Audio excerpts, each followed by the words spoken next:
My current making holds reference to work of the past unit and summer project, and yet has diverged away from the idea of folklore through to a more introspective approach to my homeland and family. Looking at the idea of tangible materials of memory, ghosting imagery, and personal, emotional, and physical connection to the past, and how this holds weight in my present. I find myself looking back at the memory parcels I created using currency, and the idea of partially concealing these thoughts and ideas that were associated with those objects. Research in and around Christian Boltanski, whose elements and materials used in his work are used in order to represent deep contemplation regarding reconstruction of past, and my inverted folkloric imagery, and with reference to Catherine Yass, whose use of light boxes to backlight her inverted photography, alongside the appropriated work of Jessica Fairbrother from the summer project exploring my relationship to my mother's cancer, has culminated in work exploring overlapping elements of all of these. Reading Rebecca Solnit from the Field Guide to Getting Lost has given great influence in regards to colour and materials. She talks of how the world is blue at its edges and its depths, the colour of longing for the distances you never arrive in, for the blue world. For something of this longing will, like the blue of distance, only be relocated, not assuaged, by acquisition and arrival. Just as the mountains cease to be blue when you arrive among them, and the blue instead tints the next beyond. This put me in mind of my transient lifestyle and the distance that sits between me, my home, and where I live, and the consistent emotional tug-of-war that occurs between these places, a sense of longing for the distant in an ever-changing landscape. Solnit states that blue is the colour that represents spirit, the sky and water, the immaterial and the remote, so that however tactile and close up it is always about distance and disembodiment.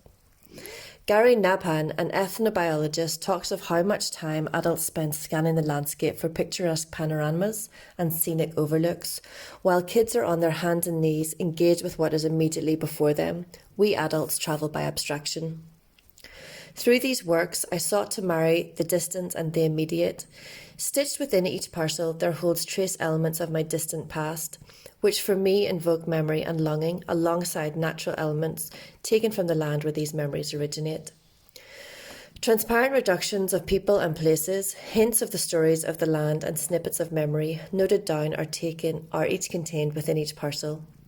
Stitched within translucent film, the viewing of these allows partial recognition or hints at association and memory, giving reference to distant memory.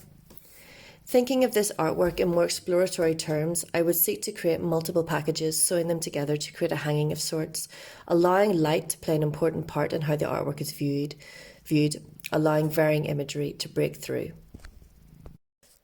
This was done alongside research into the French theologist Jacques Derrida, who coined the term hauntology, which relates to haunting and the dislocations of time and futures that had never happened.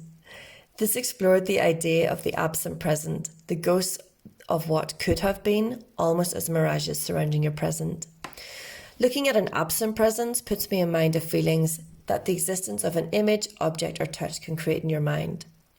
As my work explores transient's existence, it touches on elements of each part of my life lurking as ghosts in and around my being, always circling back to Ireland and where I came from. This parallels the investigation into the circular elements of hauntology, regarding aspects of it harbouring within itself, creating layers upon layers, giving thought to residual elements of my life nesting in and around each other. Mark Fisher developed the concept of hauntology to include conceptual blending, the idea of taking two things or ideas and putting them together. Looking at the temporal context that we think in, we humans bring things together and can layer imagery in our heads, enabling us to envisage what we want. The imagery used invokes a sense of nostalgia for what is past, and that no matter how hard you try to grasp for it, it can never quite be reached. It also calls to question how much memory can be trusted. I was interested in using old family photographs in my work. The unposed, unedited, and uncropped images give an enchantingly raw representation of the past. These images held a sense of timelessness that current photographs lack. I digitised old film negatives, inverting them and toning them blue to create a ghost-like representation of what they once were.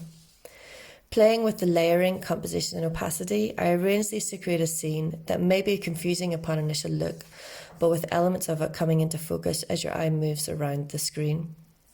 I wanted to play with the idea of peripheral memory and the sense of catching the glance of something out the side of your eye.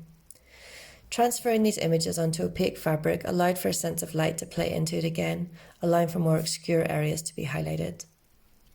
This led to me wanting to create a moving image where the people and places would ghost in and out of it, fading and refocusing, shifting and changing as our memories do. The idea of projecting this across a landscape of models or objects related to these thoughts is one I would like to explore, as well as use as embedded images in wax.